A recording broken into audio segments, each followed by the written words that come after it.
وصباح السعادة عليكم أحلى متابعين في الدنيا، متابعين قناة أفكار وابتكار. صباحكم كله هنا وسعادة وراحة بال. النهاردة زي ما انتم شايفين كده ان شاء الله مكملين معاكم فيديوهات عيد الأضحى. كل سنة وانتم طيبين، عيد سعيد عليكم جميعا، ويا رب تكون أيامكم كلها عيد. النهاردة بصراحة هنعمل أكلة حلوة قوي، وانت كل مرة هتقول لنا أكلة حلوة. النهاردة ليها كده ناسها، والناس اللي هم اصحاب المزاج بصراحة أكلة بجد جميلة قوي، وهنعملها النهاردة بطريقة مختلفة. هنعمل ايه النهاردة مع بعض ان شاء الله. هنعمل مع بعض الكوارع. اول حاجة جبت الكوارع ونقعتها كويس، غسلتها كويس ونقعتها في مية وخل وملح، وهنغلي مية وهنبدأ نحطها. بس هوريكي بقى حاجة حلوة قوي، هجيبلك هنا جنب الكاميرا ان انا خليت شوية اهي. دي كوارع مخلية اهي من العظم، علشان هقولك هنعمل بيهم ايه. خليكي معايا للاخر واعملوا لايك وشير واشتراك في القناة، عشان النهاردة بجد وصفتنا حلوة قوي وهتعجبك قوي. دي كوارع مخلية اهي، يعني عملنا من ده ومن ده. كوارع عادية اهي، بس بصراحة هو الجزار مقطعها تقطيعة كبيرة كده، ربنا يسامحه بقى، انا مش هينفع اقطعها.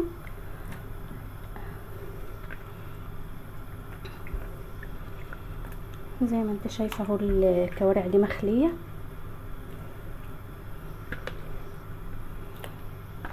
غسلينها ومخلينها زي الفل، ولسه هقولك هنعمل فيها ايه.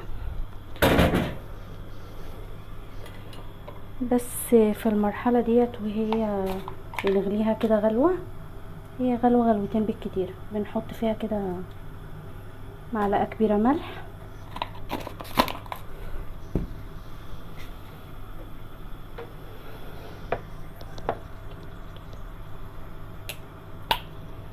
وشوية خل.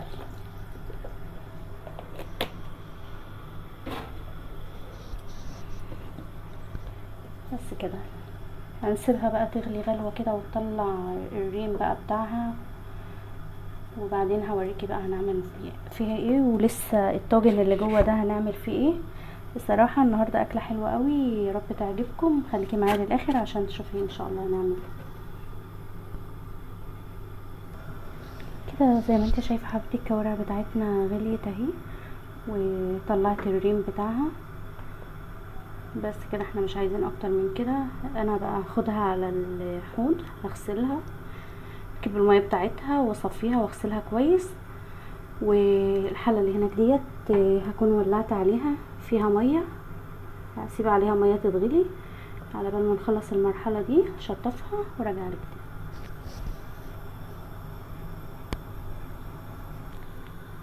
كده احنا متابعين بعد ما خلاص غسلتها كويس، شطفتها والميه بدات تغلي في الحله التانية. جبت حله اكبر شويه وبدات انقلها فيها. بصراحه عندت حتتين كده في الفريزر، عشان ان شاء الله بعملهم مع حله محشي، بحبها بجد مع المحشي، بتبقى جميله قوي، احلى من البط كمان. وده قلت كفايه قوي، علشان ايه الاكل لما بيبات مش زي ما بيبقى طازه. هنشوف بقى احنا هنعمل معاه ايه بعد ما حطيناه في الميه المغليه. هنكون جايبين بصلايه قطعناها نصين،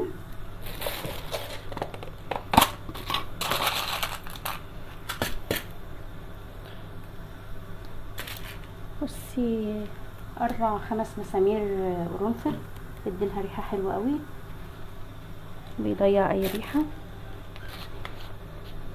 شويه رشه فلفل،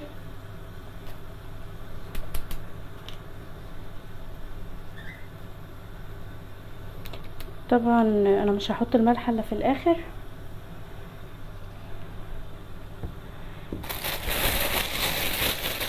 علشان تستوي. ورقتين 3 لوري، ده كله بيديلها ريحه وطعم حلو قوي. وكده كده هو بيتشال في الاخر طبعا،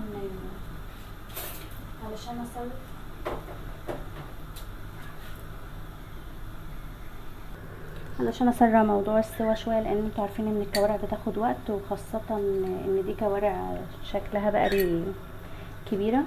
يعني كارع كبير مش لباني صغير. بحط قطعة كده من طبق صيني مكسور قديم عندي،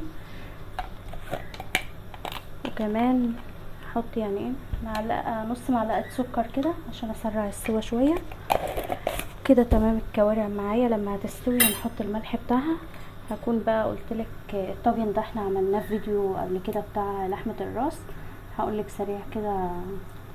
حطينا ده قلقاس المرة دي يا جماعة، لقيته قلقاس فرحولي بقى، وبصلاية متقطعة برضو أجنحة، فلفلة خضراء أو حمرا زي ما انت عايزة، بطاطس، بامية، جزر، ممكن تحط بسلة، لوبيا برضو كانت متخزنة عندي في الفريزر. يعني كل اللي هتلاقيه عندك في الفريزر او الموسم بتاعه بتحطيه زي ما انت عايزة. بس زي ما قلنا قبل كده الخضروات الورقية يعني الملوخية سبانخ لا طبعا.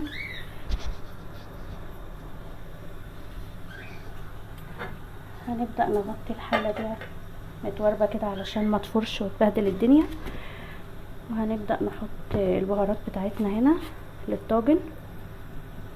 شوية فلفل،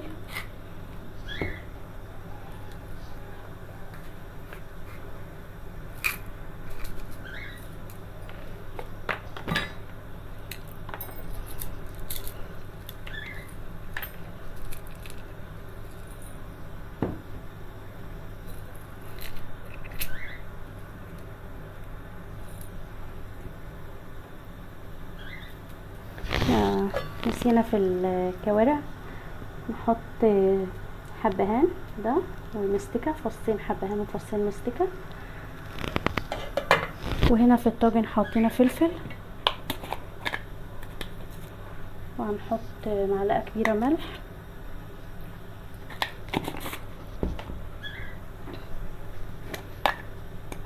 نص معلقة سبع بهارات، نص معلقة صغيرة،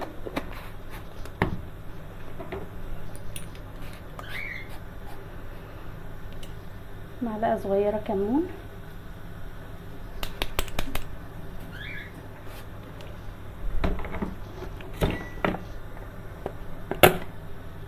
ومعلقتين كده زيت. طبعا زي ما قلت لك قبل كده في الفيديوهات، لما بتكون انت مقطعه ومجهزه حاجتك الطبيخ ما بياخدش وقت معاكي. وانا عايزه اقولك ان دلوقتي الساعه تقريبا 10، فانا هعمل الاكل واحطه في التلاجة بعد ما اخلص، لان مش ميعاد غدا خالص، بس ورايا مشوار. واما هرجع ان شاء الله هسخن، على بال ما هيسخن هكون عملت رز ان شاء الله. وهي كده معاكي بقى لغايه لما الطاجن يخلص يستوي والكوارع تستوي، وهتفضلي معايا عشان هقولك بقى ان شاء الله هنعمل فيهم ايه، وهنعمل الطاجن ده بالطريقه ازاي مختلفه وجديده. خليكي معايا ما تروحيش بعيد.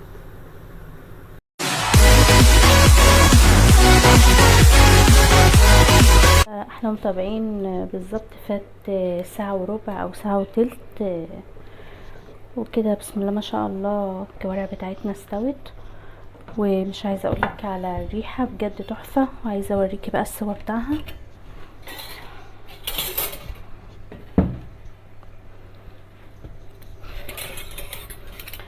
طبعا انا في المرحله ديت قبل ما هنطفي حطيت معلقه كبيره ملح. بصي لو انت ملاحظه هي انفصلت اهي خالص عن العظمه. بسم الله ما شاء الله. انا مش عايزه اقولك بقت عامله ازاي الزبده اهي. انا طبعا لك انا بالايد من احسن. بصي بسم الله ما شاء الله السوا بتاعها بقت جميله قوي. وعايزه اوريكي الشوربه في المرحله ديت يا جماعه، اللي حابب يحط توم. بصي الشوربه بتاعتها بسم الله ما شاء الله بيضه وتحفه، وريحتها بجد روعه بجد. لو عملتيها الاكله دي مش هتبطلي تعمليها تاني. بس زي ما قلت لك اللي حابب يحط توم في المرحله ديت يقدر يحط، بس انا بصراحه مش هحط توم علشان قولون الدكتور منعني. فكل واحد على حسب اللي هو شايفه. وانا بادئه دلوقتي بفصل اللي هي الكوارع المخليه اللي انا قلت لكم انا خليتها من العظم، علشان بقى انا كنت عايزاها للمرحله ديت للطاجن. بصي بقى، يعني هي بصراحة خطوة حلوة قوي ومش متعبة ان انت تخليها بجد. لو السكينة معاكي حامية هتخلي معاكي بسرعة قوي، وبالذات كمان بتبقى حلوة قوي لو جايلك ضيوف، بتبقى اشيك لما يمسكوها كده مخلية عن العظم والكلام ده. انا بحاول اطلع كل الاجزاء المخلية.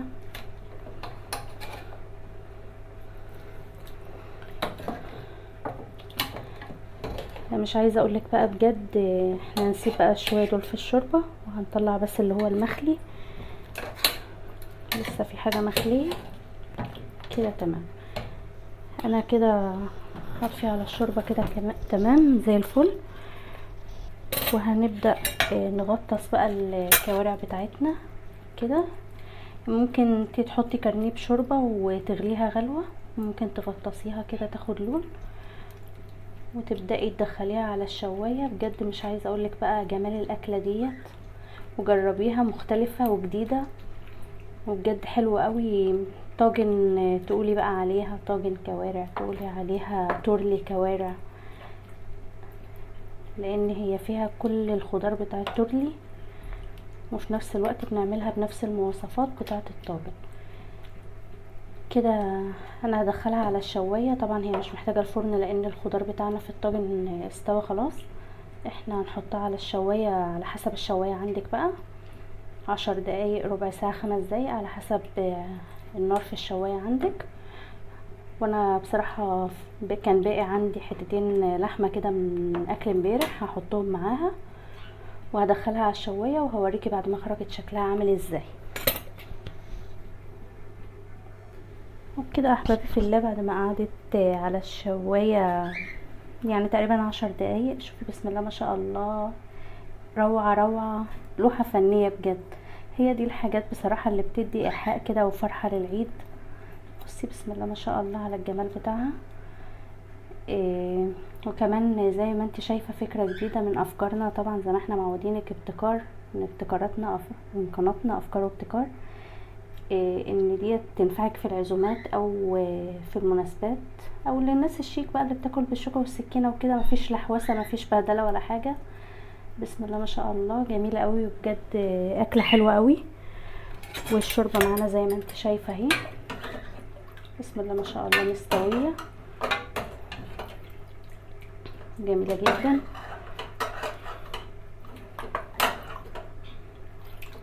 هي الكوارع ديت كوارع بقري، هي مش جاموسي، علشان كده بيبقى لونها غامق شوية، انما الجاموسي بتبقى فاتحة. بصي، وقطع اللحمة هي اللي قلتلك حطيتها، بسم الله ما شاء الله دايبة وحلوة قوي.